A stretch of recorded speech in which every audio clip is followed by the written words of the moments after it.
Hello friends, कैसे हैं आप सब लोग। आई होप सब अच्छे होंगे, मैं भी अच्छी हूँ। लास्ट क्लास में हमने audit chapter, auditing and assurance का फर्स्ट चैप्टर थोड़ा सा टेकअप किया था, इंट्रोडक्शन लेवल डिस्कस किया था और मैंने आपको ऐसे 200 का भी रेफरेंस दिया था अपनी लास्ट क्लास में, जो कि हमारा ऑडिट का फर्स्ट सेशन था, सीए इंटरमीडिएट का। तो इसमें हम लोगों ने अपने ओवरव्यू देखने के बाद मीनिंग एंड डेफिनेशन पढ़ी थी, जो कि एसए 200 प्रिस्क्राइब करता है। ठीक, उसके अलावा हमने इसमें कुछ ऐसे पॉइंट्स कवर अप किए थे जो बेसिकली एक ऑडिटर को कंसिडर करने पड़ते हैं, सेटिस्फाई करना पड़ता है अपने आप को ऑडिट करते टाइम, चाहे वो एक इंडिविजुअल हो या फिर एक फर्म हो ऑडिटर्स की। तो दोनों को ये चीज़ें सेटिस्फाई करनी पड़ती हैं। उसके बाद हमने ऑब्जेक्टिव्स ऑफ ऑडिट डिस्कस किए थे, जिसमें मैंने आपको ये बताया था कि फर्स्ट पॉइंट बेसिकली क्या होता है इसमें कि अश्योरेंस ले लेना पूरी तरह से, ऐसा अश्योरेंस लेना कि आप पूरी तरह से अंदर से सेटिस्फाइड हो कि yes, financial statements are free from material misstatements. Material misstatements मतलब कि वो डिस्क्रिपेंसीज, वो फ्लॉज जो कि फाइनेंशियल स्टेटमेंट्स, किसी एंटिटी के फाइनेंशियल स्टेटमेंट्स को तो इम्पैक्ट करते ही हैं, प्लस उस एंटिटी की यानी कि उस बिजनेस की, उस एंटरप्राइज की जितने भी डिसीजंस होते हैं उनको भी इम्पैक्ट करते हैं। मेजर डिसीजंस, चाहे वो सोल प्रोप्राइटरशिप हो, यानी कि अगर एक इंडिविजुअल ही बिजनेस रन कर रहा है, या फिर एक कंपनी हो, या एक पार्टनरशिप फर्म हो, कुछ भी हो सकता है। इसके अलावा हमने बेसिकली जो ऑब्जेक्टिव्स थे वो हमने एक पॉइंट वाइज तो पढ़ लिए थे, लेकिन इसमें क्या है, इसमें आपके जो ये टैबुलर फॉर्म में एक्सप्लेन किया हुआ है objectives of auditor. To obtain reasonable assurance, then to ensure financial statements as a whole are free from material misstatement। ठीक है, ये वर्ड बहुत यूज होने वाला है हमारे ऑडिट सब्जेक्ट में। मैंने एक आपको ट्रू एंड फेयर व्यू बताया था, वो यूज होता है, और एक ये material misstatement. To report on the financial statements and to communicate as required by SAs. इसका मतलब क्या हुआ, पहले तो अश्योरेंस लेगा ऑडिटर कि फाइनेंशियल स्टेटमेंट्स फ्री हैं मटेरियल मिसस्टेटमेंट से, ठीक है। और उसके अलावा क्या होगा, उसके अलावा क्या होगा, फाइनेंशियल स्टेटमेंट्स पे रिपोर्ट करेगा, अपना व्यू पॉइंट रखेगा, अपना ओपिनियन देगा, ठीक है। और कैसे कम्युनिकेट करेगा, जितना ऐसे प्रिस्क्राइब करता है, यानी कि जो हमारे स्टैंडर्ड्स ऑन ऑडिटिंग है, यहाँ पे मैं लिख दे रही हूँ, हमारे जो स्टैंडर्ड्स होते हैं, स्टैंडर्ड्स ऑन ऑडिट, ठीक है, उसके हिसाब से ही हमें ऑडिट करना पड़ता है। तो कम्युनिकेशन करना यानी कि ऑडिटर जो है वो कम्युनिकेशन देगा, रिपोर्टिंग करेगा, रिपोर्टिंग तो कर ही रहा है फाइनेंशियल स्टेटमेंट्स पे। कैसे रिपोर्टिंग करेगा, एसेज के अकॉर्डिंग, जो कि एसेज, जो हमारे ऑडिट के एसेज हैं वो जैसे जैसे प्रिस्क्राइब करते हैं, ठीक है, जैसे जैसे वो अपने अपने रूल्स बताते हैं, उन रूल्स के अकॉर्डिंग रिपोर्टिंग करनी है और बताना है, रिलेट करना है, कोरिलेट करना है, कोरिलेट करना है विद स्टैंडर्ड्स ऑन ऑडिटिंग। यानी कि अपनी रिपोर्ट को, यानी कि ऑडिटर जो है वो अपनी रिपोर्ट को कोरिलेट करेगा विद स्टैंडर्ड्स ऑन ऑडिटिंग, जो कि एप्लीकेबल होंगे उस पर्टिकुलर एंटरप्राइज में, एप्लीकेबल ऑन एंटरप्राइज। ठीक, तो ये चीज इसमें बोली गई है कि ऑडिटर जो भी स्टैंडर्ड्स होंगे उसके अकॉर्डिंग रिपोर्टिंग तो कर ही रहा है फाइनेंशियल स्टेटमेंट्स की, लेकिन अपनी रिपोर्ट को वो रिलेट करेगा उन स्टैंडर्ड्स से। जो जो स्टैंडर्ड्स बोलते हैं, जैसे ऐसे 200 एक स्टैंडर्ड है जो कि हमने अपनी लास्ट क्लास में डिस्कस किया था, overall objectives of independent auditor. वो ऑडिटर के क्या क्या गोल्स होते हैं, ठीक है, और क्या क्या ऑब्जेक्टिव्स होते हैं वो बताता है। ऑडिट करते टाइम, और ऑडिट की डेफिनेशन भी वहीं लिखी हुई है SA 200 जो कि हम आगे पढ़ेंगे। तो ये SA 200 हम लोग ने रेफरेंस दिया इसमें हमारे फर्स्ट चैप्टर में, और ऑब्जेक्टिव्स डिस्कस कर लिए। ठीक है, रीजनेबल अश्योरेंस लेगा कि मटेरियल मिसस्टेटमेंट से फ्री है सारे फाइनेंशियल स्टेटमेंट्स, उन पे रिपोर्ट देगा और कैसे कम्युनिकेट करेगा, जो जो ऐसे जैसे जैसे रिक्वायर करते हैं उस हिसाब से अपना कम्युनिकेशन देगा। और कम्युनिकेट किसको करेगा, जो भी स्टेक होल्डर्स हैं अपनी रिपोर्ट के थ्रू, क्योंकि उनकी रिपोर्ट जो है वो बैंकर्स, लेंडर्स, ठीक है, कस्टमर्स, और अगर एक वाइडर टर्म यूज किया जाए तो स्टेक होल्डर्स, जो उस पर्टिकुलर अगर कंपनी की बात करी जाए जिसमें वो इन्वेस्ट करते हैं, तो उन उन लोगों को उसकी रिपोर्ट उस पर्टिकुलर ऑडिटर की जो जाएगी उस तरह से वो कम्युनिकेशन होगा, ठीक, फॉर्मल तरीके से। अब इसके अलावा बात करते हैं स्कोप ऑफ ऑडिट की। अब इसमें कुछ पॉइंट्स देखने वाले हमको देखने होंगे स्कोप ऑफ ऑडिट पे। कुछ पॉइंट्स कंसिडर करने हैं इसमें in regard to scope of audit. पहला पॉइंट ये बोलता है the audit should be organised to cover adequately all aspects of the enterprise. All aspects of the enterprise. Now, what does this mean, all aspects? Relevant to financial statements being audited. यानी कि अगर एक audit हो रहा है तो उसमें अपने, जैसे एक ऑडिटर है, एग्जाम्पल एक ऑडिटर है एक्स, वो ऑडिट करने बैठा, उसने सबसे पहले सारे बिल्स चेक किए, ठीक है, इनवॉइसेस चेक किए, ठीक, ये तो हो ही गया। उसके अलावा उसने क्या किया, उसने सीधा एक्सपेंसेस देखे उस पर्टिकुलर ऑर्गेनाइजेशन का, जैसे सोल प्रोप्राइटरशिप है तो एक्सपेंसेस का ऑडिट शुरू कर दिया, प्रॉफिट एंड लॉस अकाउंट उठाया और एक्सपेंसेस देखने लगा। एक्सपेंसेस देखे, ट्रेंड देखा कि लास्ट ईयर के हिसाब से एक्सपेंसेस कितने कितने इंक्रीज हुए हैं, कितने डिक्रीज हुए हैं। इनकम्स चेक करें, अब इनकम्स में इंक्रीजिंग ट्रेंड है तो अच्छी बात है, डिक्रीजिंग ट्रेंड क्यों हो रहा है उस पे क्लाइंट से क्वेश्चन करना कि डिक्रीजिंग ट्रेंड क्यों हो रहा है। तो ये लगभग सारे एस्पेक्ट्स कवर हो रहे हैं इसमें। ऑडिट करते टाइम सारे एस्पेक्ट्स कवर करने होते ज़रूरी हैं, ठीक है, यही ये पर्टिकुलर पॉइंट कहना चाह रहा है कि सारे एस्पेक्ट्स कवर होने चाहिए, ठीक है। एस्पेक्ट्स कवर होने के बाद ऑडिटर को क्या देखना होगा, अच्छा एस्पेक्ट्स में सिर्फ बिल्स, इनवॉइसेस, एक्सपेंसेस, इनकम्स तो आएंगे नहीं, इसमें हमें ये भी देखना है कि हमारे असेट्स, ठीक है, लायबिलिटीज, उसके अलावा अब असेट्स को भी हम अगर सब डिवाइड करके देखें तो बैंक, ठीक है, कैश, लायबिलिटीज को सब डिवाइड करके देखें तो प्रोविजंस, क्रेडिटर्स, तो ये सब चीज़ें इसमें कवर होंगी, ठीक है। एक अगर एस्पेक्ट्स देखने हैं, जितने भी एस्पेक्ट्स देखने हैं, यानी कि फाइनेंशियल स्टेटमेंट से जुड़े हुए, financial statements means balance sheet, PNL and cash flow. Second point क्या बोलता है, टू फॉर्म एन ओपिनियन। अब इसमें सेकंड पॉइंट बोलता है to form an opinion on financial statements the auditor should be reasonably satisfied as to whether information contained in the underlying accounting records and other data, source data, is reliable and sufficient as the basis for preparation of financial statements. पहला point ये था कि audit करते time जितने भी financial statement से जुड़े हुए एस्पेक्ट्स हैं सबको ऑडिट किया जाएगा, सबको कंसिडर किया जाएगा।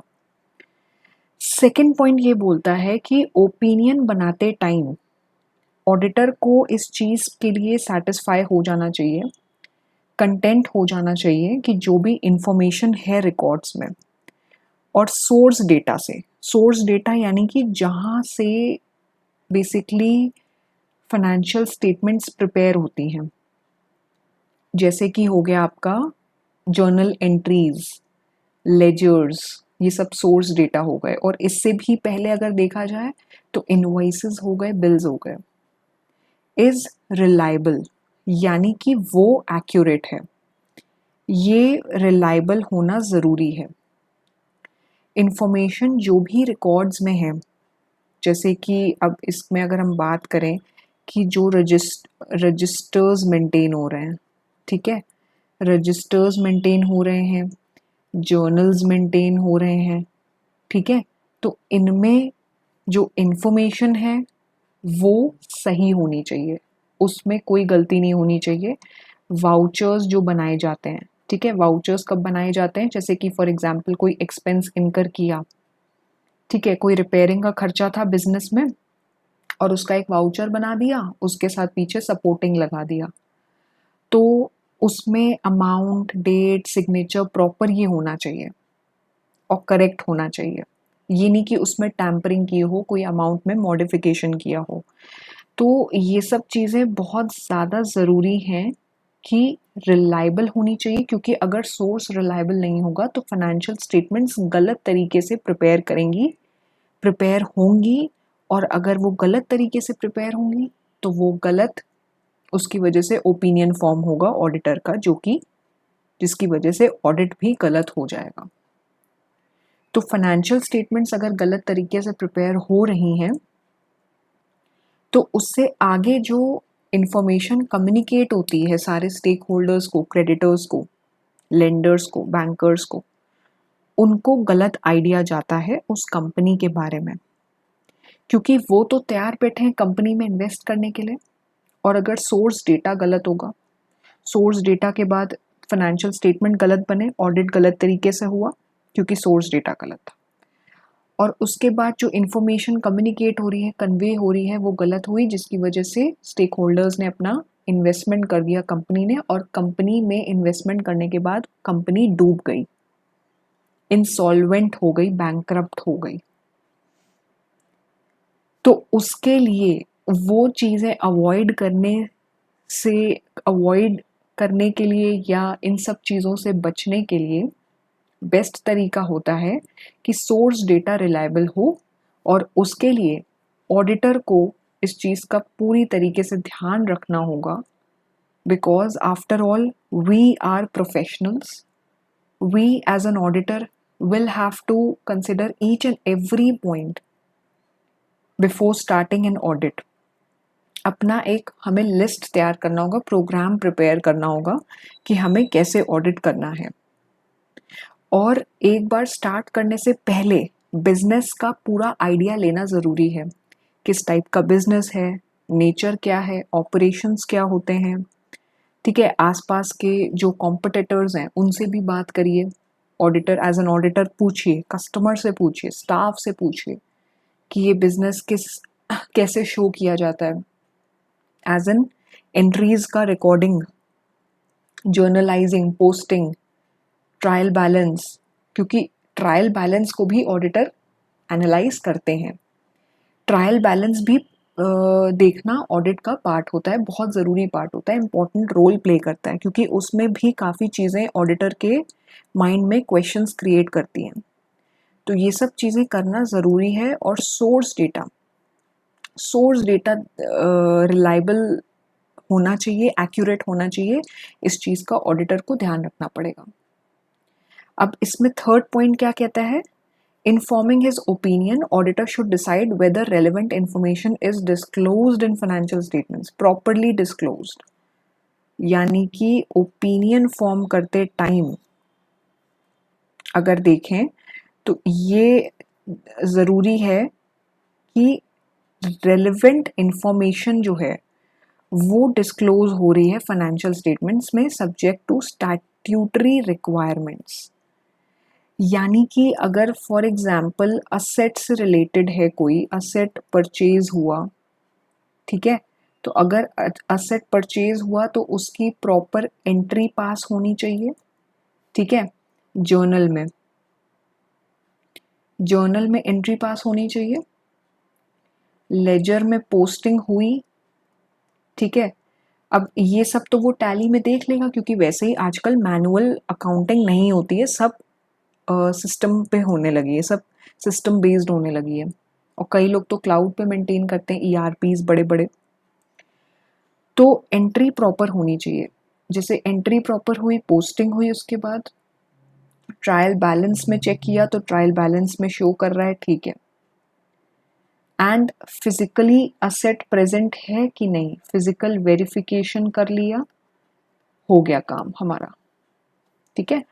फिजिकल वेरिफिकेशन कर लिया, काम हो गया।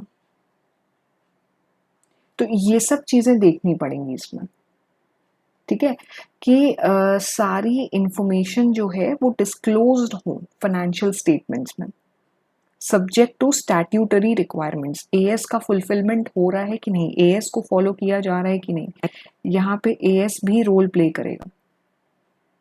एएस मीन्स अकाउंटिंग स्टैंडर्ड, ठीक है, वो भी देखना होगा। उसके बाद the auditor assesses the reliability and sufficiency of information। Accounting records जितने भी हैं, सोर्स डेटा जहाँ से जो बेसिकली यूज हो रहे हैं फाइनेंशियल स्टेटमेंट्स को प्रिपेयर करने में, तो उन्हें एक बार देखना कि उनकी इंफॉर्मेशन रिलायबल है, वो हमने पॉइंट सेकंड में डिस्कस कर लिया है।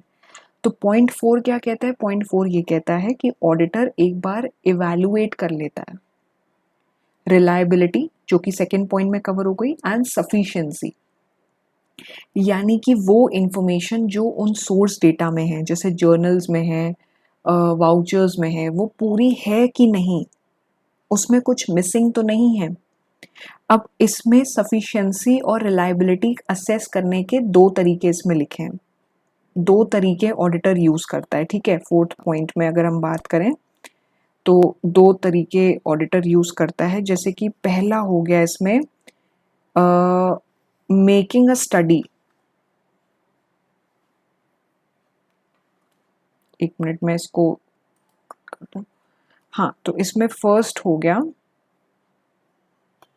Making a study and evaluation of accounting systems and internal control, ठीक है। अब इसमें अकाउंटिंग सिस्टम भी देखना, ठीक है, कैसे अकाउंटिंग हो रही है, किस तरह से हो रही है, क्या मेथड यूज हो रहा है। इंटरनल कंट्रोल्स देखना, and carrying out such other tests, inquiries and other verification procedures of accounting transactions, accounting balances as he considers appropriate।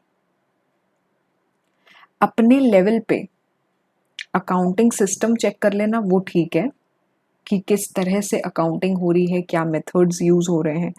Internal controls, internal controls में वीकनेसेस पता चलती हैं कि अगर कोई इन्वेंट्री सिस्टम फॉलो हो रहा है जैसे, ठीक है, उसमें क्या मेथड्स फॉलो होने चाहिए, क्या नहीं होने चाहिए, तो उसकी बात कर रहे हैं यहाँ पे। लेकिन इंटरनल कंट्रोल में और भी चीजें कवर होती हैं। इंटरनल कंट्रोल जो है एक प्रॉपर अलग से चैप्टर है, ऑडिट में आपको मिलेगा आगे। लेकिन इंटरनल कंट्रोल एक ऐसा कॉन्सेप्ट है जो अभी सीए इंटरमीडिएट में तो डिस्कस हो ही रहा है, सीए फाइनल में भी डिस्कस होगा। तो इंटरनल कंट्रोल में बेसिकली ये बोलना क्या चाह रहे हैं कि जैसे फॉर एग्जांपल किसी कंपनी में ये देखना कि सारे मेजर्स अडॉप्ट हो रही हैं कि नहीं, ठीक है, हर तरीके से मेथड्स में कोऑर्डिनेशन है कि नहीं, असेट्स को प्रोटेक्ट करने के लिए, कैश का जो भी इन्वॉल्वमेंट, जो भी इनफ्लो आउटफ्लो हो रहा है वो सही तरीके से हो रहा है कि नहीं, मैनेजमेंट की पॉलिसीज फॉलो हो रही हैं कि नहीं। तो ये सब चीज़ें इंटरनल कंट्रोल में कवर होती हैं। अब इंटरनल कंट्रोल के एग्जाम्पल्स, अब इसमें इंटरनल कंट्रोल के एग्जाम्पल्स क्या हो सकते हैं, जैसे कि पेमेंट्स और रिसीट्स जो हो रही हैं एक ऑर्गेनाइजेशन में, कैश का मिस एप्रोप्रिएशन तो नहीं हो रहा है। जैसे फॉर एग्जांपल कैश का अलग डिपार्टमेंट है जो कैशियर मेंटेन करता है, तो वो पेमेंट्स एंड रिसीट्स को कैसे मैनेज कर रहा है। फिर सेल डिपार्टमेंट, परचेज डिपार्टमेंट कैसे मटेरियल को हैंडल कर रहा है, अकाउंटिंग कर रहे हैं। स्टॉक आ रहा है, इन्वेंट्री रिकॉर्ड करना, ठीक है, कितनी परचेजेस हुई, ऑर्डर कितने डिस्पैच हुए, ये सब चीज़ें इंटरनल कंट्रोल में कवर्ड हैं। या फिर एम्प्लॉइज़ को कितना रेम्यूनरेशन, कितने मंथ्स में क्या-क्या पेमेंट के मेथड्स होने चाहिए, ठीक है? उसमें भी पूरा एम्प्लॉइज़ का एक रिकॉर्ड मेंटेन होता है। कैपिटल एक्सपेंडिचर यानी कि कितने असेट्स परचेज़ किए जा रहे हैं, बिल्डिंग कोई एक्वायर हुई, मशीनरी खरीदी गई, इन्वेंट्री का वैल्यूएशन कैसे हो रहा है, इन्वेस्टमेंट्स में क्या-क्या एडिशन हुए, कौन सी इन्वेस्टमेंट सेल आउट करी, ठीक है? जैसे शेयर्स खरीदे या एफडी खरीदी, किसी बिजनेस के नाम पे एफडी में खरीदी, नॉट खरीदी, एफडी ली, करवाई बिजनेस के नाम पे, या मैच्योर हुई, रिडेम्पशन हुआ। All these things are covered in internal control. तो इसमें ऑडिटर इंटरनल कंट्रोल की एक स्टडी बनाएगा कि बिजनेस के इंटरनल कंट्रोल्स कैसे चल रहे हैं, अकाउंटिंग सिस्टम्स कैसे चल रहे हैं। उसके बाद वो टेस्ट करेगा, इंक्वायरी करेगा, वेरिफिकेशन प्रोसेस करेगा, जैसे कि मैनेजमेंट से पूछेगा, अलग अलग डिपार्टमेंट से पूछेगा, टॉप लेवल जो होते हैं बड़ी बड़ी कंपनीज में, मैनेजमेंट के भी ऊपर जो होते हैं, क्योंकि मैनेजमेंट तो सबऑर्डिनेट हो गया, उनके भी ऊपर हो गए टॉप लेवल मैनेजमेंट जो हुआ, जिसमें सीईओ सीएफओज होते हैं कंपनी के, तो उनसे भी वेरिफिकेशन करेगा।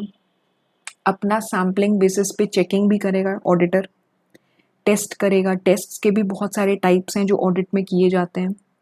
इंक्वायरीज कर सकता है बैंकर से, लेंडर से, कस्टमर से, ठीक है।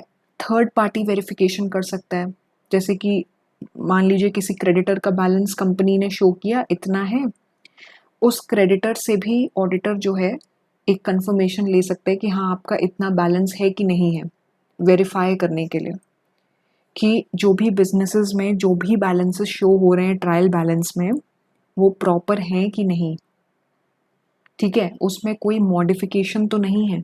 तो all these things are covered in point 4 and with the help of these things the auditor will be able to evaluate कि ट्रांजैक्शन जो है, कोई भी इंफॉर्मेशन है, वो कितनी सही है और कितनी कंप्लीट है, कितनी एडिक्वेट है, सफिशिएंट है, उसमें कोई चीज़ की कमी तो नहीं है।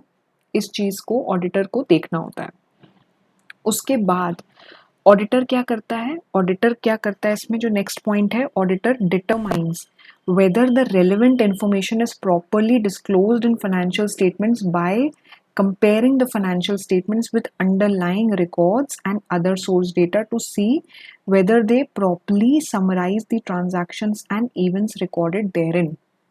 यानी कि सोर्स डेटा, यानी कि वाउचर्स हो गए, बिल्स हो गए, उनकी रिकॉर्डिंग हुई, टैली पे एंट्रीज हुई, एंट्रीज से ट्रायल बैलेंस चेक कर लिया, उसके बाद बैलेंस शीट पीएनएल देख लिया कि जो सोर्स डेटा है उसको कंपेयर किया ट्रांजैक्शंस, जो भी हमारे फाइनेंशियल स्टेटमेंट्स के फाइनेंशियल स्टेटमेंट्स दिख रही हैं, कैश फ्लो स्टेटमेंट हो गया, बैलेंस शीट पीएनएल हो गया, तो उसको उस सोर्स डेटा को फाइनेंशियल स्टेटमेंट्स की इंफॉर्मेशन से कंपेयर किया, ठीक है।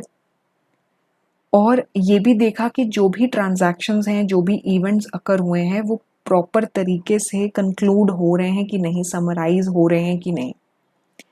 तो फाइनेंशियल स्टेटमेंट्स को बेसिकली किस चीज़ से कंपेयर कर रहे हैं, सोर्स डेटा से, यानी कि जहाँ से वो ओरिजिनेट हुई, जहाँ से बनना फाइनेंशियल स्टेटमेंट्स शुरू हुई, ठीक है, मतलब beginning stage. Beginning stage means जैसे वाउचर्स हो गए या बिल्स, ठीक है, इनको यूज़ किया गया है फाइनेंशियल स्टेटमेंट्स बनाने में, तो इनको ही फाइनेंशियल स्टेटमेंट से कंपेयर किया गया है। जैसे फाइनेंशियल स्टेटमेंट्स में फॉर एग्जांपल एक कोई एक्सपेंस है ट्रैवलिंग का, वो चेक किया ऑडिटर ने कि 8 लाख का एक्सपेंस आ रहा है वो, ठीक, तो उसने वाउचर उठाया, उसने जो भी टिकट के मेल्स थे प्रॉपर, और जो भी ट्रैवलिंग के बिल्स लगे हुए होंगे होटल के, ठीक है, एंड फूड के, कन्वेंस के, उससे कंपेयर किया, उससे उसे समराइज्ड व्यू मिल गया कि हाँ सारे वाउचर्स अटैच्ड हैं, बिल्स अटैच्ड हैं, ठीक है। तो ये चीज़ उसने किससे कंपेयर की, जो भी होटल का बिल लगा था एक्सपेंसेस फाइल में, फूड, कन्वेंस, ठीक है, इन सब की सपोर्टिंग लगी हुई थी, सपोर्टिंग बोलते हैं, अटैच थी। तो उससे उसका ट्रैवलिंग का एक्सपेंस रिकंसाइल हो गया, मैच हो गया कि 8 लाख रुपए का खर्चा हुआ है। ये देखता है ऑडिटर, और यही चीज़ आप लोग भी देखेंगे, क्योंकि अब आप इस प्रोफेशन में हो तो आपको यही सब चीज़ें एनालाइज करनी है। तो ये हमारा स्कोप ऑफ ऑडिट है। इसमें अपना फिफ्थ पॉइंट जो है उसमें ए पॉइंट कवर हो गया है। बी पॉइंट क्या कहता है? बी पॉइंट कहता है considering the judgements that management has made in preparing financial statements. Accounting policies सही से सिलेक्ट हुई हैं कि नहीं हुई हैं। अच्छा, अकाउंटिंग पॉलिसीज मतलब इसमें जैसे अकाउंटिंग पॉलिसीज की बात हो रही है तो ये तो हम लोग का अकाउंट्स का टॉपिक है। अकाउंटिंग पॉलिसीज क्या इसमें हो सकती हैं? जैसे कि इन्वेंट्रीज के मेथड नहीं होते हैं, फर्स्ट इन फर्स्ट आउट होता है, एक लास्ट इन फर्स्ट आउट होता है, एक एवरेज कॉस्ट होता है। तो अकाउंटिंग पॉलिसीज उसमें यूज होती हैं, मेथड्स यूज होते हैं, ठीक है। तो जो भी अकाउंटिंग पॉलिसीज हैं उनका सही सिलेक्शन हुआ है कि नहीं उस बिजनेस में, वो काम है ऑडिटर का देखने का कि सही सिलेक्शन हुआ है कि नहीं हुआ है, ठीक। और बेसिकली अकाउंटिंग पॉलिसीज गाइडलाइंस हो जाती हैं जो कि कंपनी को फॉलो करनी होती है, किसी बिजनेस को फॉलो करनी होती है फाइनेंशियल स्टेटमेंट्स बनाने के लिए, ठीक है। तो कंपनी के लिए तो सेट होती हैं, कंपनीज एक्ट जो है हमारा उसमें डिफाइंड है, और उसके हिसाब से देखना होता है कि फॉलो हो रहा है, जैसे जो भी पॉलिसीज प्रिस्क्राइब्ड है उसके हिसाब से बिजनेस चल रहा है कि नहीं, जो भी टाइप ऑफ बिजनेस है वो।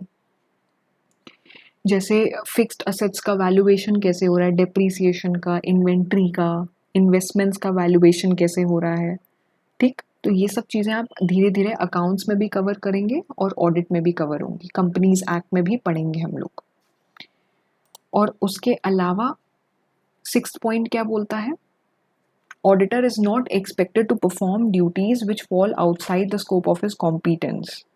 अच्छा, ऑडिटर ऑडिट तो करने के लिए बना है, प्रोफेशनल स्किल है उसके पास, लेकिन अब जैसे इसमें एग्जाम्पल दिया है, professional skill required of an auditor does not include that of a technical expert for determining physical condition of certain assets.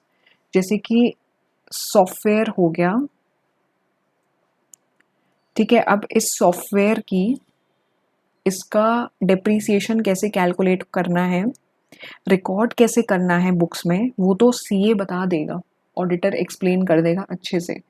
But इस सॉफ्टवेयर में क्या ये सॉफ्टवेयर इस लैपटॉप में कंपैटिबल है कि नहीं, इसको हमें कितने टाइम में अपडेट कराना है, ठीक है, या फिर कोई हार्डवेयर हो गया।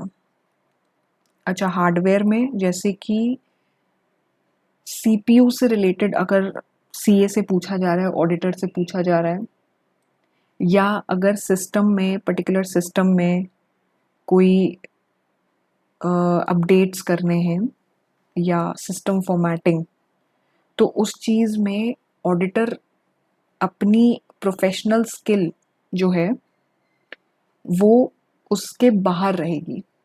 इन सब चीज़ों को बताने के लिए या इन सब चीज़ों को एक्सप्लेन करने के लिए ऑडिटर एक्सपेक्टेड नहीं होता है।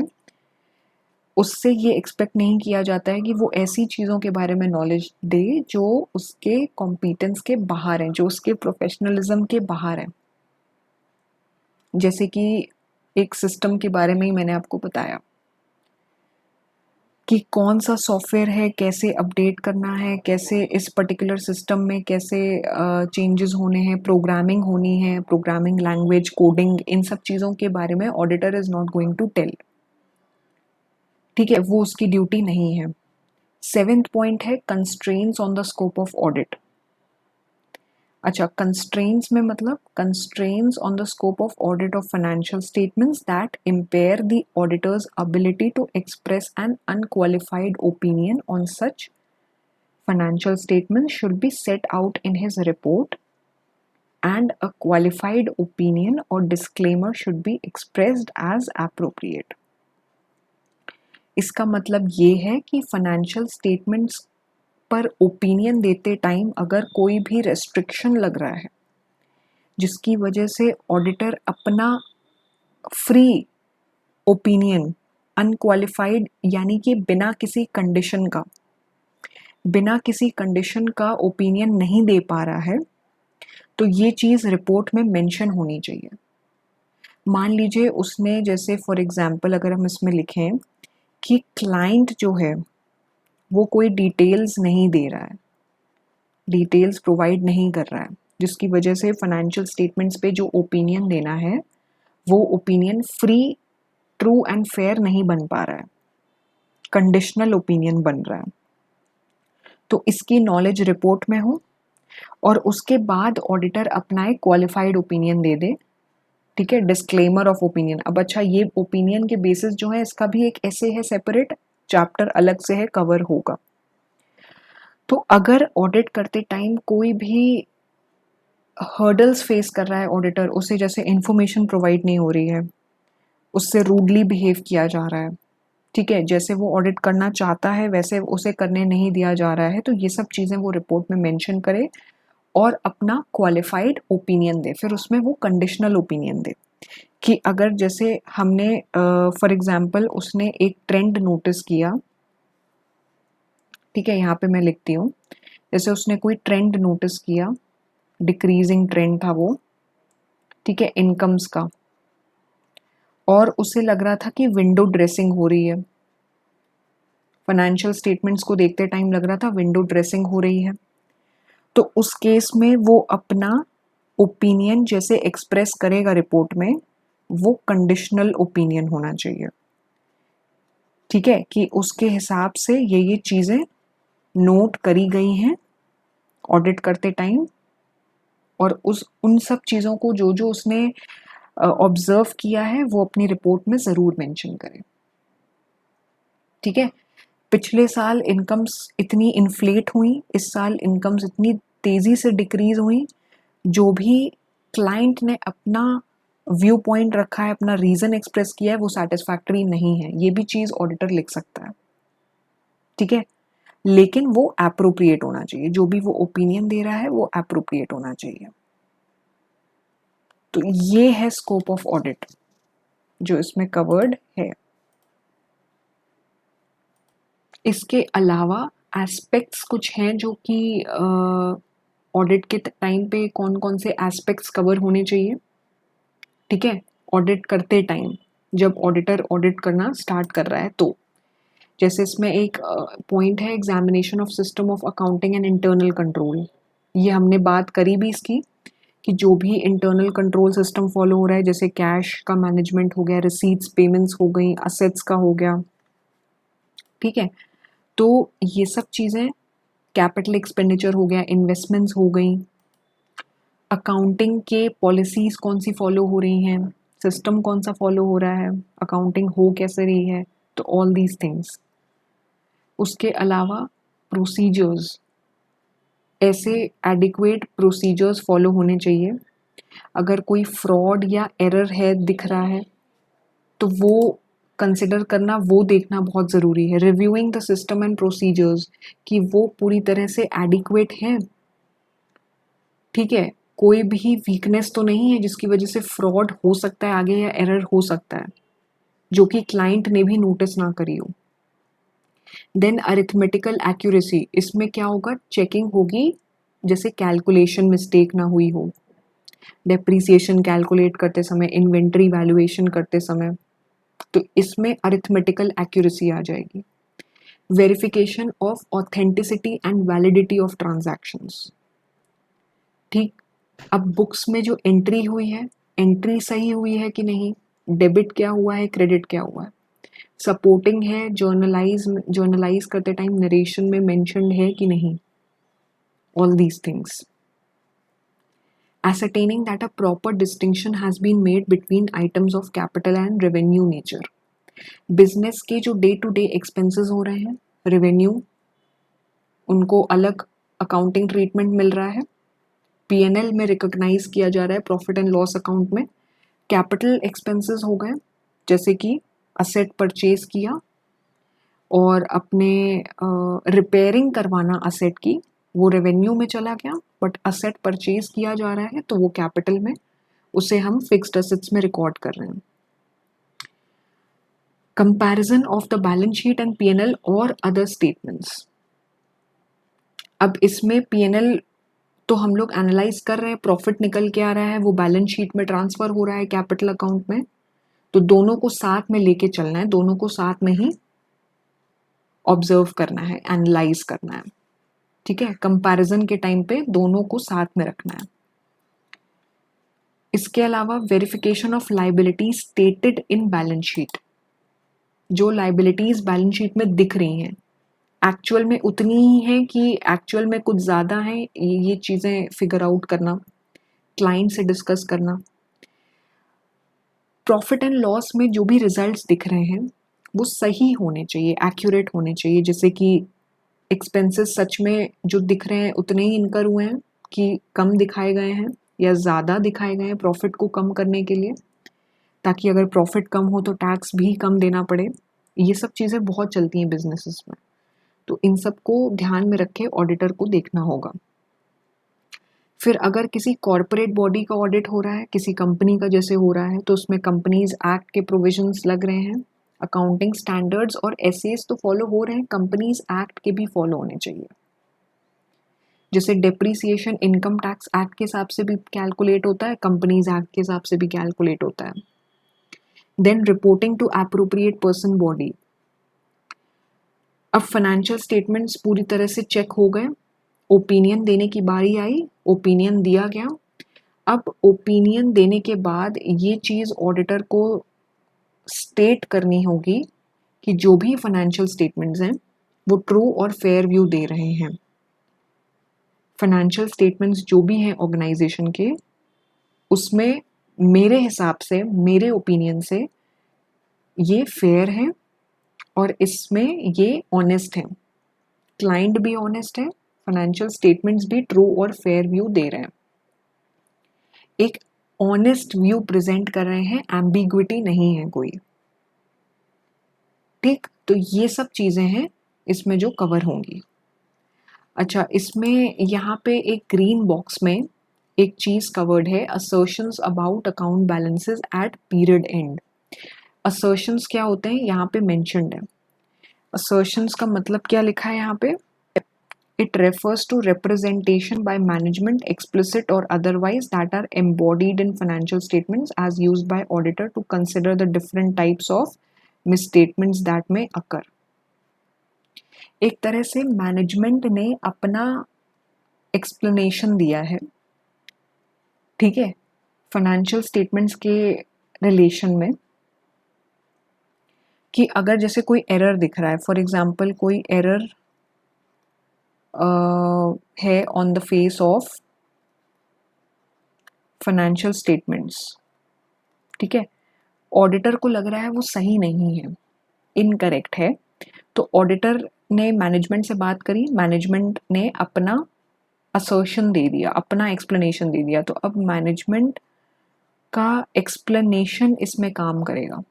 वो एक्सप्लेनेशन ऑडिटर अपने ऑडिट वर्किंग पेपर्स में अटैच करेगा कि हमें मैनेजमेंट से एक्सप्लेनेशन मिल गया है, अपनी रिपोर्ट में मेंशन करेगा कि मुझे फाइनेंशियल स्टेटमेंट्स में ये दिक्कत दिखी थी जो कि मैनेजमेंट ने ऐसे एक्सप्लेन करी है. और उससे अगर कोई मिसस्टेटमेंट आ सकती है फ्यूचर में, तो ऑडिटर उस एक्सप्लेनेशन को यूज़ करेगा कि हमने ये फोरकास्ट किया था कि ये एरर हो सकती है, लेकिन मैनेजमेंट ने अपना असर्शन दिया था कि नहीं, कोई दिक्कत नहीं होगी, तब ये असर्शंस यूज़ किए जाते हैं. यही मतलब होता है असर्शन का. तो अब इसमें जैसे यहाँ पे क्या लिखा हुआ है, assertions about account balances at period end. तो इन इन चीज़ों के असर्शंस ऑडिटर ले सकता है, मैनेजमेंट जो देती है, जैसे कि असेट लाइबिलिटीज़ एग्जिस्ट कर रही हैं कि नहीं। फॉर एग्जांपल हमने देखा कि ऑफिस में क्लाइंट के एसी इंस्टॉल्ड है बट बुक्स में नज़र नहीं आ रहा है और ईयर एंड पे खरीदा गया है। फिर rights and obligations, entity hold या controls the right to assets and liabilities or obligations of the entity. यानी कि असेट्स, अब जैसे कई ऐसे बिजनेसेस होते हैं जहाँ पे उनका जैसे असेट इंस्टॉल हुए, ऑर्डर किए, दिखा रहे हैं वो कि जैसे 4 एसीज लगे हैं हमारे ऑफिस में बट वर्किंग स्टेट में 3 हैं। एक्चुअली में 3 एसीज रन कर रहे हैं, एक एसी उन्होंने अपने घर के लिए लिया है। तो ये पर्सनल यूज़ कर रहे हैं, वो दिखा रहे हैं ऑफिशियल है, डिप्रिसिएशन भी क्लेम कर रहे हैं, खर्चा उसका दिखा रहे हैं प्रॉफिट एंड लॉस अकाउंट में, लेकिन उस 4th एसी को वो यूज़ कर रहे हैं अपने घर में। तो ये सब चीज़ें, ठीक। Completeness, all assets, liabilities, equity, interests record हो रहे हैं कि नहीं। इक्विटी इंटरेस्ट्स ये टर्म यूज होगा कंपनीज का जब ऑडिट करेंगे, ठीक है। शेयर होल्डर्स के इंटरेस्ट की बात हो रही है इसमें, शेयर होल्डर्स का कितना कितना शेयर है, ठीक, परसेंटेज में, उसमें कोई इंक्रीज डिक्रीज या कोई ऐसा शेयर होल्डर जिसने रिजाइन कर दिया हो या कोई शेयर होल्डर ऐड हुआ हो। फिर वैल्यूएशन एंड एलोकेशन की इनका वैल्यूएशन कैसे हो रहा है, एडजस्टमेंट्स प्रॉपर हो रहे हैं कि नहीं, किनका, असेट्स का, लाइबिलिटीज का, जैसे कि इन्वेस्टमेंट्स हो गई, इन्वेंट्री हो गई, फाइनेंशियल स्टेटमेंट्स में जो दिख रहे हैं इनको हम कैसे डिस्ट्रीब्यूट करके दिखा रहे हैं, कैसे कैसे इनका वैल्यूएशन कर रहे हैं, फीफो मेथड लगा रहे हैं इन्वेंट्री में कि एवरेज वेटेड एवरेज कॉस्ट लगा रहे हैं। तो वो सब चीज़ों का असर्शंस मैनेजमेंट देती है। तो ये है वो एस्पेक्ट्स जो ऑडिटर को कंसिडर करने होते हैं ऑडिट के टाइम पे। और इसके बाद हमारा जो दूसरा टॉपिक रहेगा वो रहेगा टाइप्स ऑफ ऑडिट। ये हमारा नेक्स्ट टॉपिक रहेगा इसमें, ठीक है। तो आज के लिए फ़िलहाल क्लास हम इतनी रखेंगे। कोई भी कन्फ्यूजन हो तो प्लीज़ मुझे ज़रूर कमेंट बॉक्स पर लिख कर भेजिए। आज मैंने पूरी कोशिश करी है कि जितना हो सके आपको हिंदी में, जितना हो सके उतना डिलीवर हो, समझ आए आपको कन्विंसिंग वे में। और अगर कहीं भी डाउट लगे तो प्लीज़ मुझे कमेंट बॉक्स पे लिख के भेजिए। वीडियो अच्छी लगी हो, do not forget to like the video, share the video and subscribe my channel. बाकी बिजनेस लॉज के लेक्चर्स भी चलते रहेंगे और ऑडिट सीए इंटरमीडिएट के भी लेक्चर्स चलते रहेंगे। तो फिलहाल आज के लिए इतना ही। Thank you.